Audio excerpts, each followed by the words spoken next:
Hey guys, long time no hear, no see. Basically, me and my immediate family members, which would be three of us, were all really sick with COVID for the better part of 3 weeks. Other than this cough that just won't go away, like I've got congestion that I can't get out. Other than that, all the flu-like symptoms, body aches, fever, sweats, chills, horrible headaches, and just never-ending, like, lethargic tiredness. It was kind of like I would call it more like a mild case of the flu that just wouldn't go away, complicated by this weird, can't smell or taste anything. And then after I was fever free for, I don't know, 48 hours or whatever the CDC was telling me on the phone. Oh, it's safe for you to leave your house now. I started getting this stupid cough at the end when I should have been done. But I haven't been making any videos because I've been sick. And part of my problem was I went to try to do a video on mounting the Ultra Bell to the Turbo 400 and realized, because of the little O-rings that is involved with bolting your Ultra Bell to the pump, there's a little O-ring that goes in between every one of these new bolts.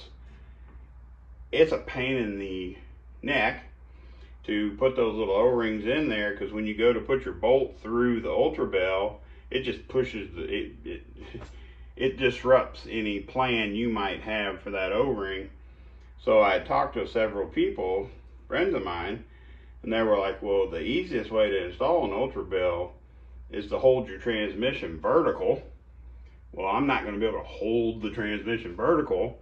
And like a dum-dum, I sold that transmission fixture that I built when I rebuilt this Turbo 400, thinking, oh, I won't need that thing again for a long time. Famous last words.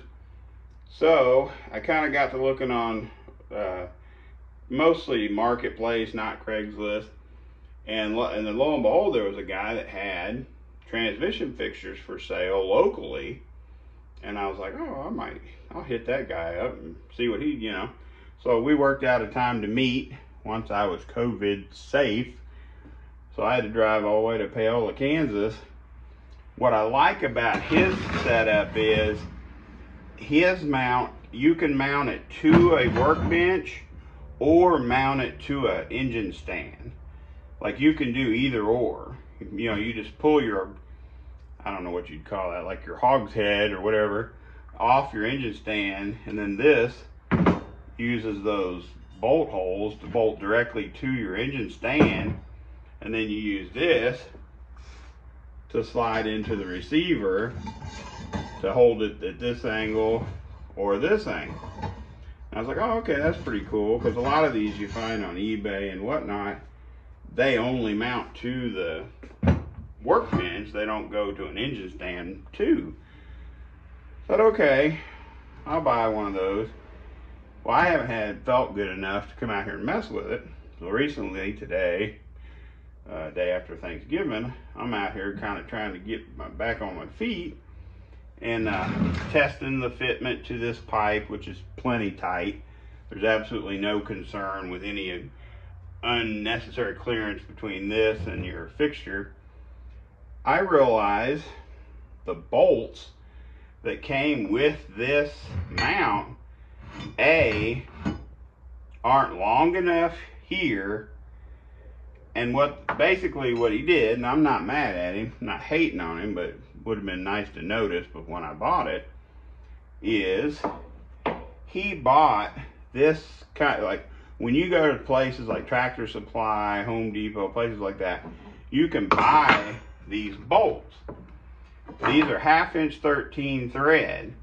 But what happened is, when you buy this bolt, it only comes with 3 inches. Well, yeah, it only comes with like 3 or 3 1/4 inches of the end of this threaded. Well, apparently, hopefully you guys can see this. in the video, he attempted to use a die and extend the threads from here all the way to here to make this a functional bolt. Yeah, that didn't work. Now, just in case you're watching my video, because I did give you one of my business cards, I ain't mad at you, but next time you make one of these for somebody, make sure these threads work, because you need all these threads to be able to use this thing, and here's why. When you take this and try to hook it into the boss on the case, not only does this piece need to be, I haven't measured it yet, but I'm going to estimate a 1/4 inch to a 1/2 inch longer, and I'm hoping this rubber piece I put on here will kind of give it a little more length, because what's happening is this bolt that he had here isn't even long enough to reach to the other boss to tighten up the mount. And because this piece wasn't quite long enough, your what they call the backbone, the third bolt that comes in and pushes on your case that keeps it from pivoting on your half moon, it's not centered on the case. It's off. You know what I mean? It's not centered in the case. So what I'm gonna do eventually, first I went and bought some more. I had to get a bolt and I had to get some all thread, because they don't make, like when you think of these carriage bolts, you would think 6, 7, 8, even 10-inch bolts would be available. Big problem, the threaded area. For some reason, there's no additional threads when you go from, I believe it was 6, 7, 8, all the way up to 10 inches. Let me show you what I'm talking about here as an example. Sorry, that stupid cough. But like, here's a carriage bolt that I'm gonna try to use for my backbone tightener. Check this out. When you go and get a 6, 7, 8, or 10-inch carriage bolt, these threads will still only be this long, but they add more inches to the part that's not threaded. And that's not applicable to what I'm trying to do. So what I did, which I think is a good idea, because at first I wasn't sure about the strength of all thread. Well, I got to reading on this tag, and it actually says 1/2 inch 13, 12 inch long, zinc plated, 3,100 pound rating. Okay, that's more than a transmission. So my plan is to create my own bolt long enough to properly fit this contraption to my case. Then I'm gonna double nut it on the end, even if I gotta trim it to fit with a cutoff wheel or whatever, and then either use this as my tightener for the backbone, or whatever part of this I don't use in this location might be long enough to do my backbone. I don't know yet. But as usual, you buy something and you think you got what you need, but then you get to messing with it and you're like, oh yeah, that didn't work. So now I've got some more hardware I'm gonna try to rig up into this contraption, and let's just see if we can get it to fit on there and hold it safely in the way it's supposed to.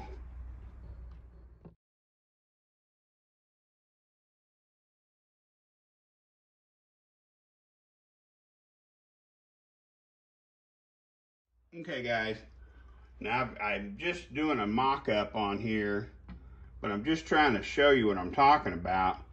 When I hook that stationary dowel on that one side into the boss, because you use these two bosses on either side of the Turbo 400. Now watch, because basically you'll just snug this up.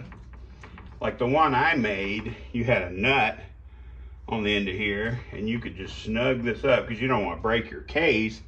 You're just trying to hold it safely. So basically you'll snug that up, then you'll pull this, and then you'll push it against the backbone. But I don't know if you guys will be able to see. Let me point with this. The middle of the backbone is like over here in this area, but this thing's coming down over here. See what I'm saying? It's not centered where it should be on the backbone, which I should be able to fix that. That's not the end of the world, but it's just frustrating that the person didn't, you know, I don't know how to explain it. I guess the person could have done a better job doing some, you know, test fitting and research on these things before he started selling his prototypes.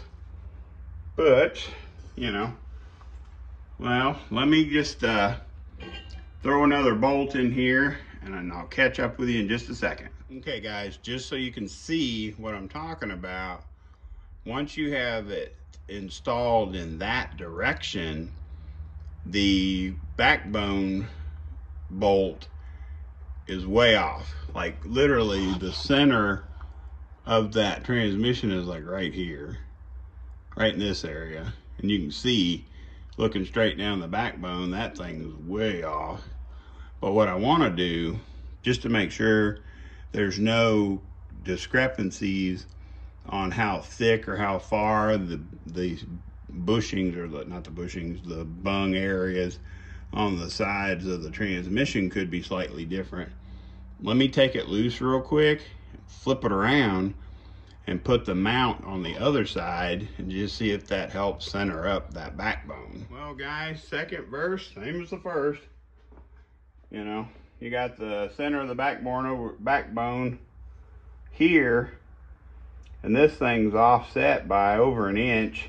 Well, yeah, I'd say minimum 3/4 of an inch to an inch off center, because they didn't make this, because this side of it's not adjustable. It's going to go where it's going to go. Then you got your tightener, your adjuster, to pinch it. This keeps it from, you know, when you snug this down, this will keep it from rocking, but that should be centered on that backbone.